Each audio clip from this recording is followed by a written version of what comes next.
नमस्कार साथियों, प्रताप क्लासेस के YouTube चैनल पर आपका स्वागत है। तो आज है 7 अक्टूबर 2024 और 7 अक्टूबर 2024 के जितने भी इंडिया और वर्ल्ड के जो करंट अफेयर्स के क्वेश्चन बनते हैं, आज उनके अपने डिस्कशन करेंगे। तो पूरा वीडियो ध्यान से देखना और लास्ट में आपसे क्वेश्चन पूछूंगा जिनके जवाब आपको कमेंट बॉक्स में देना होगा। आज अपने पढ़ेंगे कि नरेंद्र मोदी ने बायो सीएनजी संयंत्र वाली गौशाला का किया उद्घाटन। मुंबई ने 27 साल बाद ईरानी ट्रॉफी का खिताब जीता और 700 बिलियन डॉलर विदेशी मुद्रा भंडार वाला दुनिया का चौथा सबसे बड़ा देश कौन सा बना है, इनकी आज हम चर्चा करेंगे पूरे लेटेस्ट न्यूज के साथ में। डेली आपको सुबह मेरी 7 बजे करंट अफेयर्स की लाइव क्लास आपको मिलती है।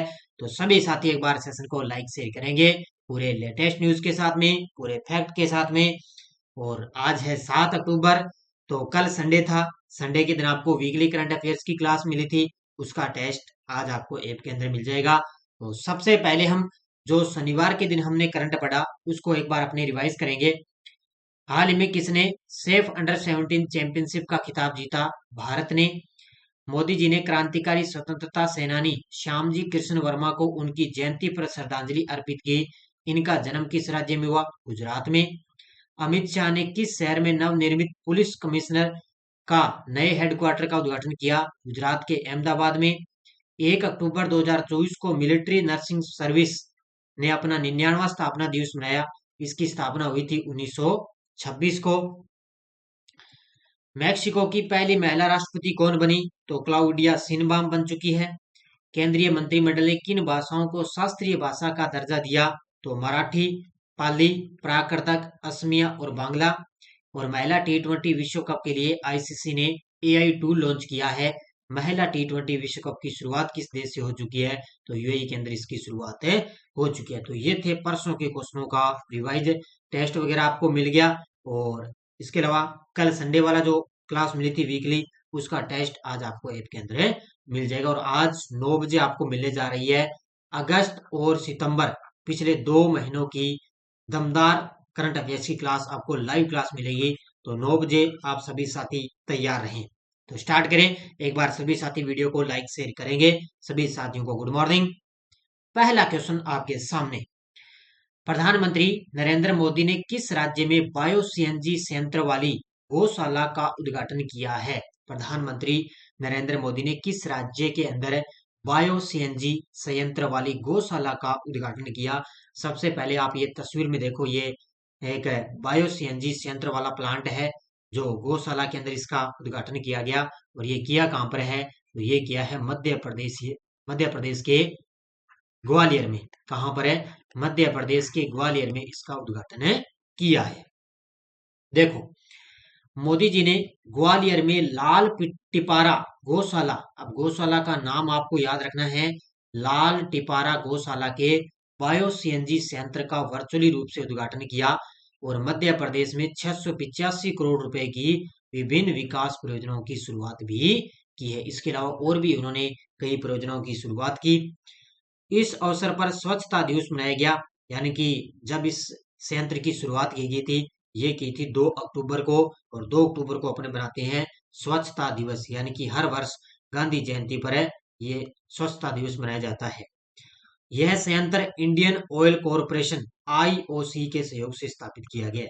इसके सहयोग से संयंत्र इंडियन ऑयल कॉरपोरेशन के सहयोग से स्थापित किया गया। ये भी पॉइंट आपको याद रखना है। किया कहां पर है? मध्य प्रदेश के ग्वालियर में। Very short range air defence system missile का सफल परीक्षण कहां से किया गया? Very short range air defence system missile का सफल परीक्षण कहां से किया गया? तो ये किया गया है पोखरण जैसलमेर से, यानी कि राजस्थान के अंदर है पोखरण जैसलमेर। इससे पहले भी कई सारे परीक्षण किए जा चुके हैं।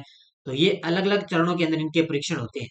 तो ये very short range air defence system है। तो ये पोखरण जैसलमेर के अंदर, ये तस्वीर में आप देख सकते हो, ये एक छोटी रेंज वाली मिसाइल है जिसका पोखरण के अंदर इसका परीक्षण किया गया। तो ये डीआरडीओ के द्वारा परीक्षण होते हैं। जब भी जैसलमेर के अंदर जितने भी परीक्षण हुए हैं वो डीआरडीओ के द्वारा किए गए। और वर्तमान में डीआरडीओ के अध्यक्ष याद रखना समीर वी कामत है। तो डीआरडीओ द्वारा Pokhran field firing range Jaisalmer में 5 अक्टूबर 2024 को very short range air defence system missile का सफल परीक्षण किया गया। यह हवाई हमले के खतरे से निपटने का अचूक हथियार है।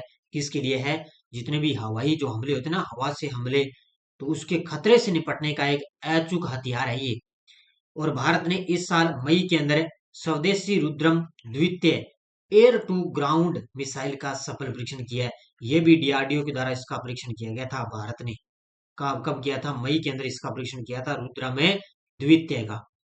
उड़ीसा के तट से सुखोई 30 MK-1 फाइटर प्लेन से इसको लॉन्च किया गया और इसकी मारक क्षमता कितनी है? 250 मीटर से 6 किलोमीटर तक इसकी मारक क्षमता काम करेगी।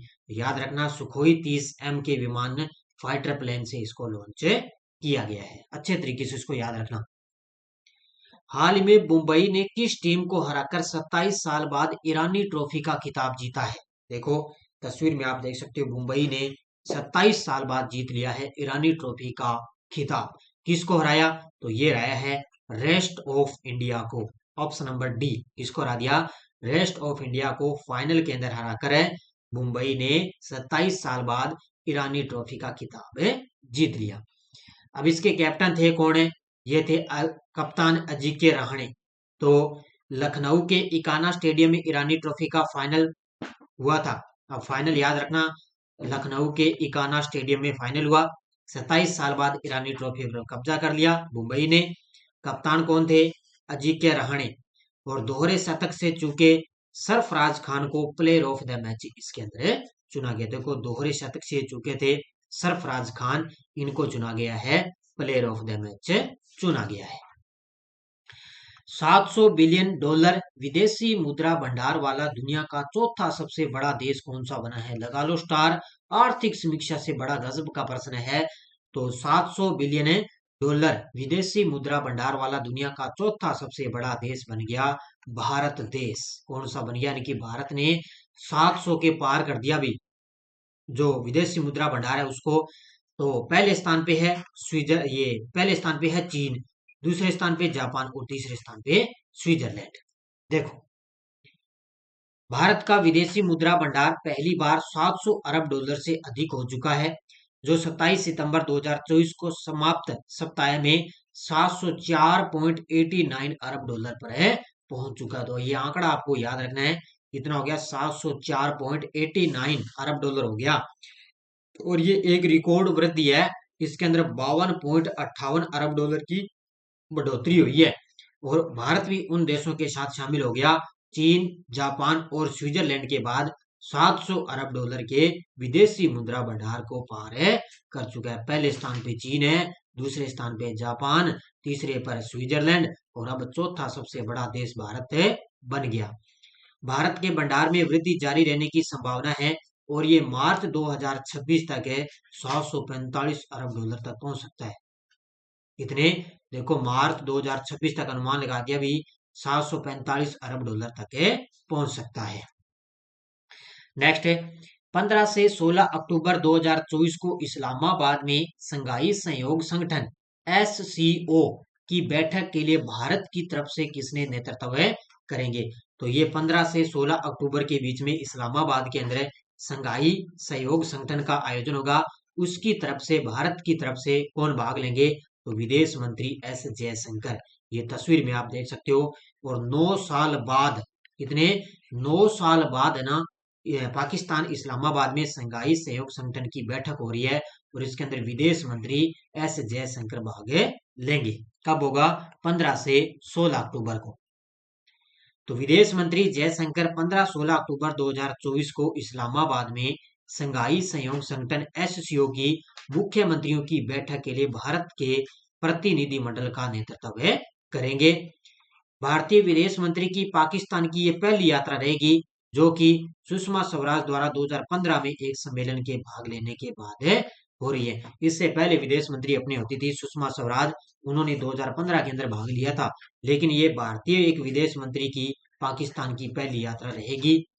भारत की अंतिम उच्च स्तरीय यात्रा पाकिस्तान में दिसंबर 2015 में हुई थी, जब तक कि विदेश मंत्री सुषमा स्वराज ने हार्ट ऑफ एशिया मंत्री सम्मेलन में भाग लिया था। बाकी जब 15-16 अक्टूबर को ये बैठक होगी, क्या चर्चाएं होगी, किन मुद्दों पर होगी, तब इसके बाद में अपनी और डिटेल के माध्यम से चर्चा कर लेंगे। किस भारतीय तिकड़ी ने लिमा पेरू में आयोजित आईएसएसएफ जूनियर विश्व चैंपियनशिप 2024 में रैपिड फायर पिस्टल इवेंट में स्वर्ण पदक जीता है?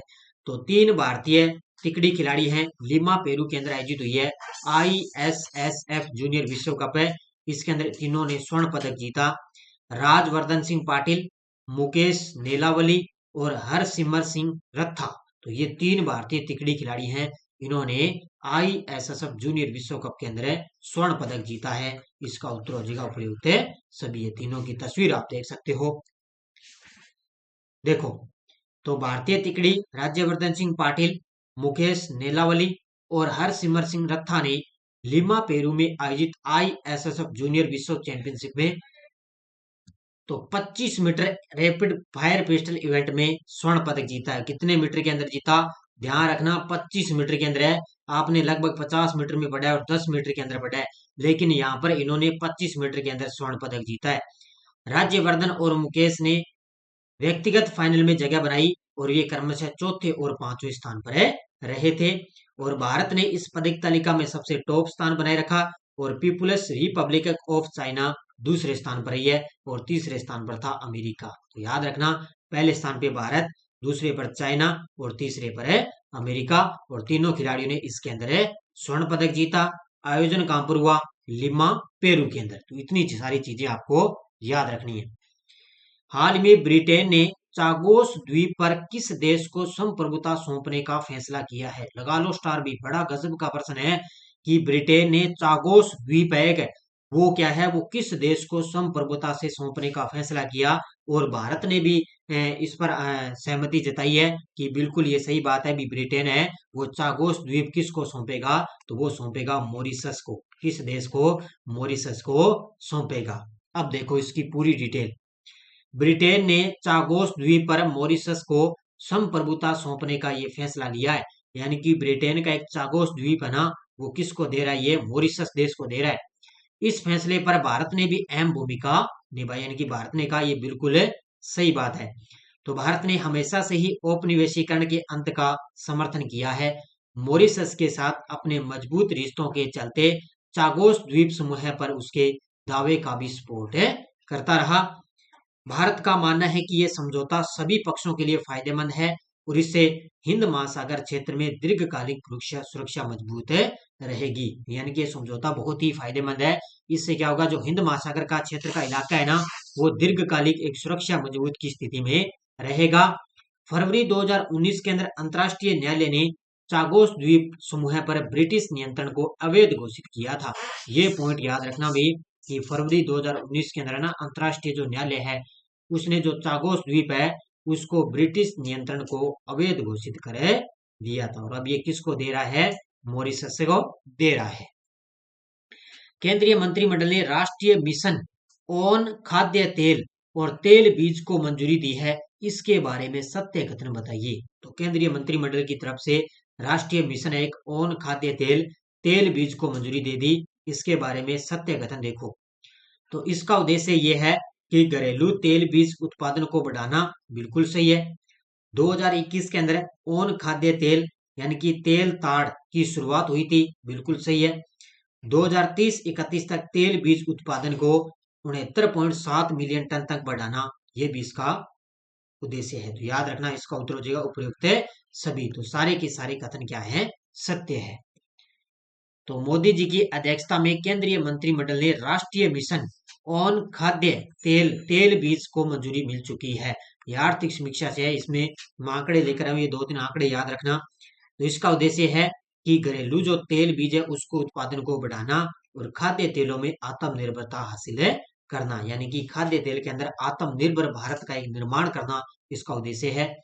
2022-23 में 39 मिलियन टन से 2030-31 तक प्राथमिक तेल बीज उत्पादन को 69.7 मिलियन टन तक पहुंचाना है। यानी कि 22-23 में अब कितना है? 39 मिलियन टन है और 30-31 तक कितना बढ़ाना है इसको?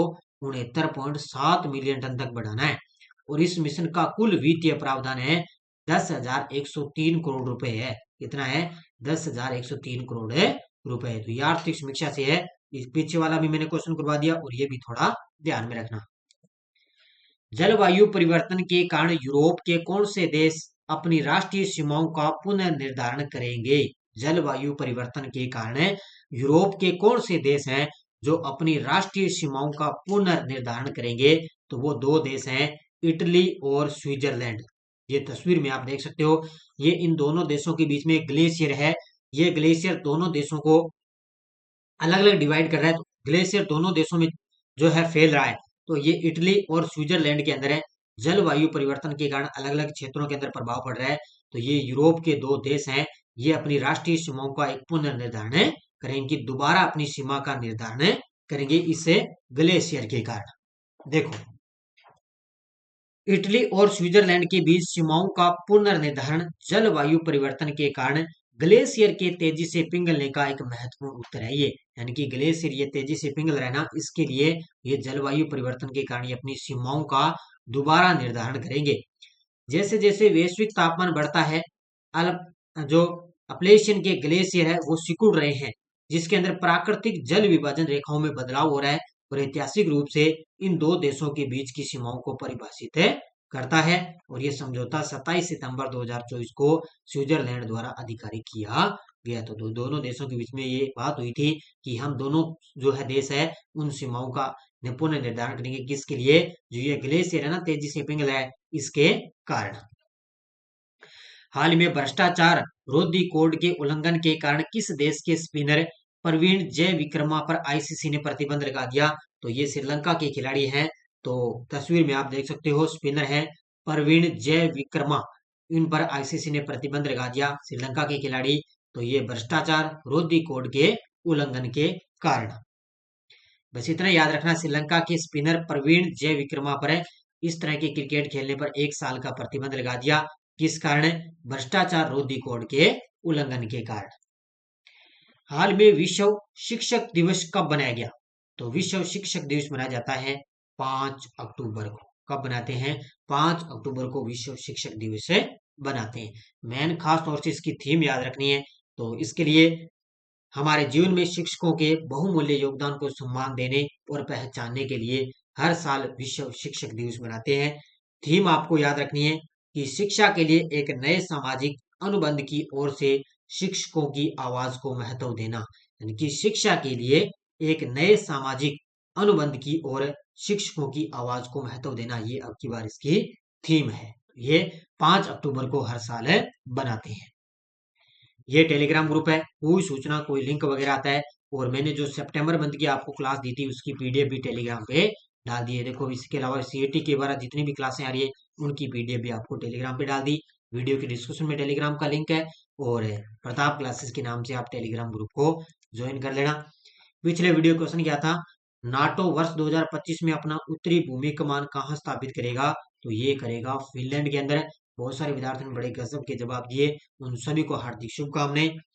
अब देखो क्वेश्चन फॉर यू, कौन सा देश 2025 में पहली बार खो खो विश्व कप की मेजबानी करेगा? Bharat, Scotland, Jamaica, New Zealand? इसका जवाब आपको कमेंट बॉक्स में देना है।